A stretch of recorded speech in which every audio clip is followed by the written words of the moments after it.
На мінулым тыдні ў Швейцарыі адбыўся саміт за мір ва ўкраіне. Гэтая сустрэча адметная тым, што яна сабрала рэкордную колькасць краін, больш за 90 краін і міжнародных арганізацый, які удзельнічалі ў гэтым саміце. Яна паказвае, якая сур'ёзная падтрымка ёсць у Украіны у іх барацьбе супраць расійскай агрэсіі. Калі толькі стала вядома пра тое, што ў Швейцарыі будзе адбывацца саміт за мір ва ўкраіне, мы пачалі сваю працу з нашымі партнёрамі дзеля таго, каб уключыць нашу прысутнасць. Не ўсё нас атрымалася, але тым не менш, што мы змаглі зрабіць, гэта давесці інфармацыю пра нацыянальныя інтарэсы Беларусі на гэтым саміце, для таго, каб Беларусь была пазначаная на гэтай мапе дзеянняў, каб мірныя дамоўленасці, калі яны будуць заключацца, таксама уключалі ў сябе і беларускія нацыянальныя інтарэсы. Канешне, мы можам казаць пра тое, што швейцарскі саміт не стаў заканчэннем гэтага працэсу. Мэта мірнага працэсу — гэта дасягненне міра, які будзе ўстойлівы.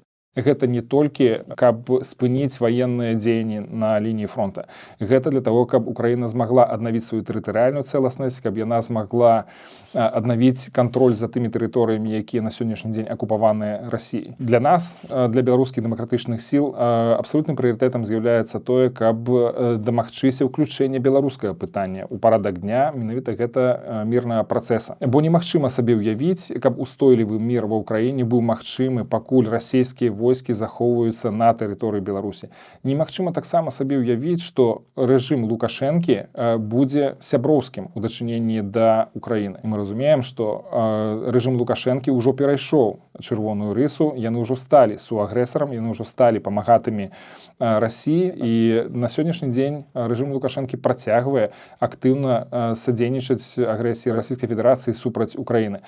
Таму дзеля дасягнення ўстойлівага міру ва ўкраіне трэба абавязкова дамагацца таго, каб расійскія войскі цалкам выйшлі з тэрыторыі Беларусі, прыхапілі за сабой сваю ядерную зброю, ну і, канешне, каб у Беларусі была адноўленая дэмакратыя, каб улада перайшла беларускаму народу. Што мы зараз будзем рабіць пасля завяршэння саміту? У нас будуць працяг кансультацый з нашымі партнёрамі, з якімі мы распачыналі гэты дыялог напярэдадні саміта. Мы будзем вызначаць, што менавіта абмяркоўвалася на саміце і што тычыцца менавіта беларускіх інтарэсаў, і што мы зараз можам зрабіць для таго, каб наступныя крокі у гэтым мірным працэсе улічвалі абавязкова нацыянальныя інтарэсы Беларусі.